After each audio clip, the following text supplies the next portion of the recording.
ایک بادشاہ تھا جس نے 10 جنگلی کتے پالے ہوئے تھے۔ اس کے وزیروں میں سے جب بھی کوئی وزیر غلطی کرتا تو بادشاہ اسے ان کتوں کے آگے ڈال دیتا، کتوں کے آگے پھینکوا دیتا۔ کتے اس کی بوٹیاں نوچ نوچ کر اسے مار دیتے۔ ایک بار بادشاہ کے ایک خاص وزیر نے بادشاہ کو غلط مشورہ دے دیا جو کہ بادشاہ کو پسند نہ آیا۔ بادشاہ نے یہ فیصلہ سنایا کہ اس وزیر کو کتوں کے آگے ڈال دیا جائے کہ اس نے مجھے غلط مشورہ کیوں دیا ہے۔ وزیر نے بادشاہ سے التجا کی کہ حضور، میں نے 10 سال آپ کی خدمت میں دن رات ایک کیے گزارے ہیں، 10 سال آپ کی خدمت میں نے گزارے ہیں، اور آپ ایک غلطی پر مجھے اتنی بڑی سزا دے رہے ہیں۔ آپ کا حکم سر آنکھوں پر، لیکن میری بے لوث خدمت کے بدلے مجھے آپ صرف 10 دنوں کی مہلت دے دیں، پھر بلا شبہ مجھے اپنے معمول کے مطابق کتوں کے آگے ڈال دینا۔ بادشاہ یہ سن کر 10 دن کی مہلت دینے پر راضی ہو گیا۔ وزیر وہاں سے سیدھا کتوں کے رکھوالے کے پاس گیا جو ان کتوں کی حفاظت پر مامور تھا، اور وزیر نے جا کر کہا، مجھے 10 دن ان کتوں کے ساتھ گزارنے ہیں اور ان کی مکمل رکھوالی آج سے میں ہی کروں گا۔ رکھوالا وزیر کے اس فیصلے کو سن کر چونکا کہ اتنا بڑا وزیر ہے، اب یہ کتوں کی حفاظت کرنے کے لیے میرے پاس آیا ہے۔ چونک پڑا، لیکن پھر اجازت دے ہی دی۔ ان 10 دنوں میں وزیر نے کتوں کے کھانے پینے، اڑنے بچھونے، نہلانے تک کے سارے کام اپنے ذمہ لیے۔ 10 دن مکمل ہوئے۔ بادشاہ نے اپنے وزیروں کو کہا کہ اس کے 10 دن پورے ہو گئے ہیں۔ اس کی آخری خواہش تھی کہ مجھے 10 دن دے دیے جائیں۔ اس نے مجھے غلط مشورہ دیا تھا، اس کے 10 دن پورے ہو گئے ہیں، اب اس کو کتوں کے آگے ڈال دیا جائے تاکہ کتے اس کی بوٹی نوچ نوچ کر اس کو مار ڈالیں، کھا جائیں۔ اس وزیر کو کتوں کے آگے پھینکوا دیا، کتوں کے آگے ڈال دیا، لیکن وہاں کھڑا ہر شخص اس منظر کو دیکھ کر حیران ہو گیا کہ آج تک نہ جانے کتنے ہی وزیر ان کتوں کے نوچنے سے اپنی جان گنوا بیٹھے۔ آج یہی کتے اس وزیر کے پیروں کو چاٹ رہے ہیں۔ اللہ اکبر، پیروں کو چاٹ رہے ہیں۔ بادشاہ یہ سب دیکھ کر حیران ہوا اور پوچھا، کیا ہوا آج ان کتوں کو؟ وزیر نے جواب دیا، بادشاہ سلامت، میں آپ کو یہی دکھانا چاہتا تھا، میں نے صرف 10 دن ان کتوں کی خدمت کی ہے اور یہ میرے ان 10 دنوں میں کیے گئے احسانات بھول نہیں پا رہے، میرے پیر چاٹ رہے ہیں، اور اپنی زندگی کے 10 سال آپ کی خدمت کرنے میں نے گزارے ہیں۔ ایک غلطی پر تو نے مجھے کتوں کے آگے ڈال دیا، بتا تو صحیح، کتے وفادار نکلے ہیں یا تو وفادار نکلا ہے؟ اللہ اکبر، آپ نے میری ایک غلطی پر میری ساری زندگی کی خدمت گزاری کو پسے پشت ڈال دیا، اور کچھ تو شرم کر دیتا، بتا تو صحیح، تو وفادار نکلا ہے یا کتے وفادار نکلے؟ بادشاہ کو شدت سے اپنی غلطی کا احساس ہوا۔ اللہ اکبر، غلطی ہر انسان سے ہو ہی جاتی ہے، اس لیے اسے انسان کہا جاتا ہے۔ اگر غلطی نہ کرے تو اسے تو فرشتہ کہا جائے گا۔ اس لیے اپنی غلطیوں کو محسوس کرتے ہوئے دوسروں کی غلطیوں کو معاف کرنا بھی سیکھیں۔ وہ ایک ظالم بادشاہ تھا، بڑا ہی ظالم تھا، مظلوموں پر ظلم کرنے والا بادشاہ۔ اس منحوس نے ایک عالیشان محل بنوایا، عالیشان مکان بنوایا اپنے رہنے کے لیے۔ عالیشان محل کھڑا کیا، اسی میں رہنے لگا۔ تو ایک غریب سی بڑھیا عورت تھی، اس نے کیا کیا، بڑھیا عورت نے بادشاہ کے عالیشان مکان کے پیچھے اس نے اپنی ایک جھونپڑی کھڑی کر دی، رہنے کے لیے کچا سا مکان بنا دیا۔ وقت گزرتا گیا، ایک دن بادشاہ نے خوبصورت عالیشان مکان کے ارد گرد اس نے چکر لگایا چاروں طرف۔ بادشاہ نے جب چکر لگایا تو بادشاہ نے دیکھا عالیشان خوبصورت مکان کے پیچھے ایک کچی سی جھونپڑی بنی ہوئی ہے، کچا سا مکان بنا ہوا ہے۔ بادشاہ دیکھ کر غصے میں آ گیا، آگ بگولا ہو گیا۔ یہ جھونپڑی کس کی ہے؟ اللہ اکبر، اس نے تو میرے خوبصورت مکان کی ناک کٹا کے رکھ دی۔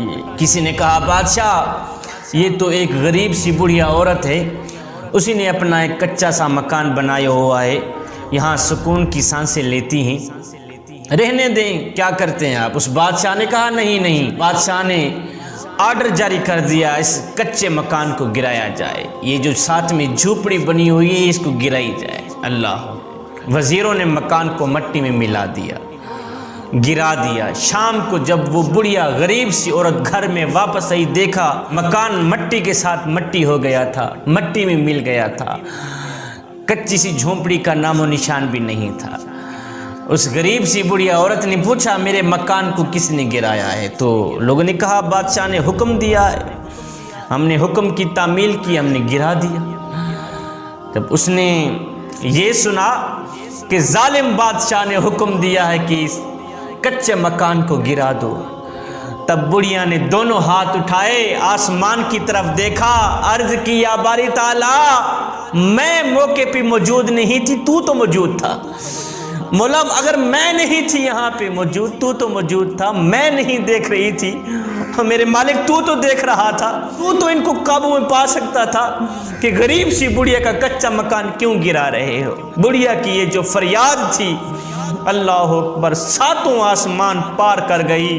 میرے اللہ نے حکم دیا عذاب والے فرشتے کو، جا کے بادشاہ مکان کے اندر سویا پڑا ہے، مکان اسی کے اوپر ہی گرا دو، اس کی یہ جو خوبصورت کوٹھی بنی ہوئی ہے، خوبصورت بنگلہ بنا ہوا ہے، خوبصورت محل اس نے جو تعمیر کروایا ہے، اس نے سونے کے دروازے لگوائے ہیں، سونے کی جو اینٹیں لگی ہوئی ہیں نا، بادشاہ نیچے لیٹا ہوا ہے، تم جا کے مکان بادشاہ کے اوپر گرا دے، محل بادشاہ کے اوپر گرا دے، یہاں تک کہ بادشاہ دب کر مر جائے، اس کا نام و نشان بھی ختم ہو جائے۔ فرشتہ آیا، اس نے محل کو گرا دیا، بادشاہ نیچے سویا پڑا تھا، بادشاہ بھی ختم ہو گیا، بادشاہ کا خوبصورت محل بھی ختم ہو گیا۔ اللہ اکبر، بڑھیا کی فریاد رنگ لائی۔ تھوڑے عرصے بعد اسی راستے سے ایک فقیر کا گزر ہوا، ایک درویش مست ملنگ بابا جی کا گزر ہوا۔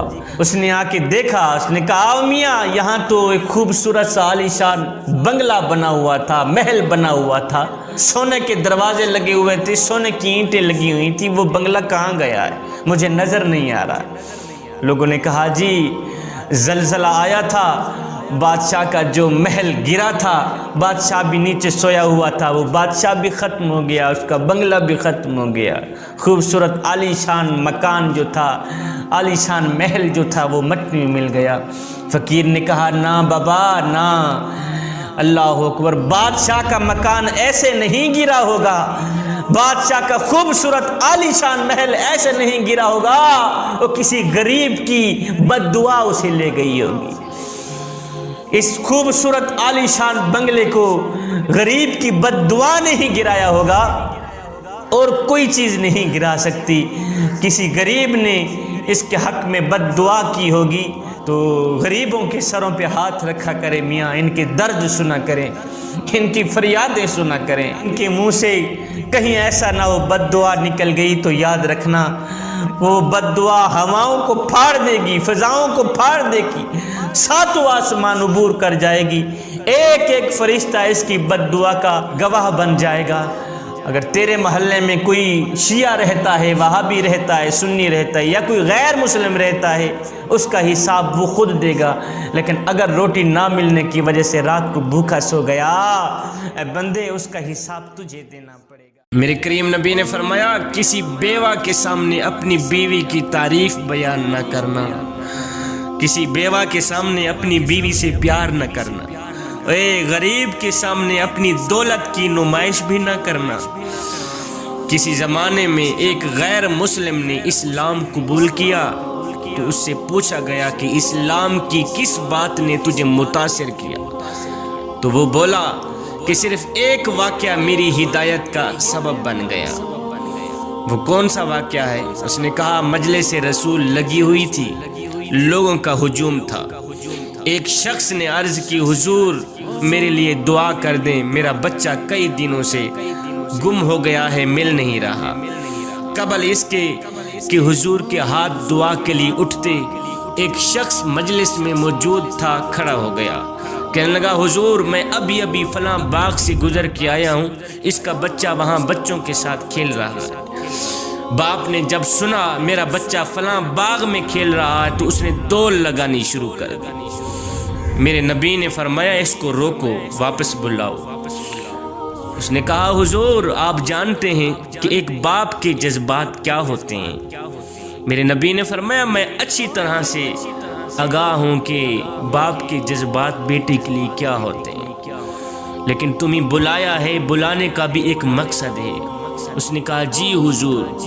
میرے نبی نے فرمایا جب تم باغ میں جاؤ گے، بچوں کے ساتھ اپنے بچے کو کھیلتا ہوا دیکھو گے تو اسے بیٹا بیٹا کہہ کر نہ پکارنا، اپنے بچے کو بیٹا بیٹا کہہ کر ہرگز نہ پکارنا، اس کا نام لے کے پکارنا، اس کا نام لے کے پکارنا، بیٹا بیٹا کہہ کر ہرگز نہ پکار۔ کہنے لگا حضور وہ میرا بیٹا ہے، اگر میں بیٹا کہہ کر بلاؤں تو حرج بھی کیا ہے اس میں؟ فرمایا تم کئی دنوں کے بچھڑے ہوئے ہو، تمہارے لہجے میں درد ہوگا، اللہ اکبر، اور تم نہیں جانتے کہ کھیلنے والوں میں سے کوئی یتیم بچہ بھی کھیل رہا ہوگا، اللہ اکبر۔ اور جب تم اپنے بیٹے کو بیٹا بیٹا کہہ کر پکارو گے، اتنا میٹھا لہجہ ہوگا، درد بھرا لہجہ ہوگا، تو اس یتیم بچے کے دل پر چوٹ لگے گی اور وہ کہے گا کاش آج میرا باپ بھی زندہ ہوتا، مجھے بھی بیٹا بیٹا کہہ کر پکارتا۔ فرمایا یہ شوق گھر جا کر پورا کرنا۔ میرے کریم نبی نے فرمایا کسی بیوہ کے سامنے اپنی بیوی سے پیار بھی نہ کرنا، اپنی بیوی کی تعریف بیان نہ کرنا، غریب کے سامنے اپنی دولت کی نمائش نہ کرنا۔ حضور صلی اللہ علیہ وسلم نے یہاں تک فرمایا کہ اپنے گوشت کی خوشبو سے اپنے ہمسائے کو تنگ بھی نہ کرنا۔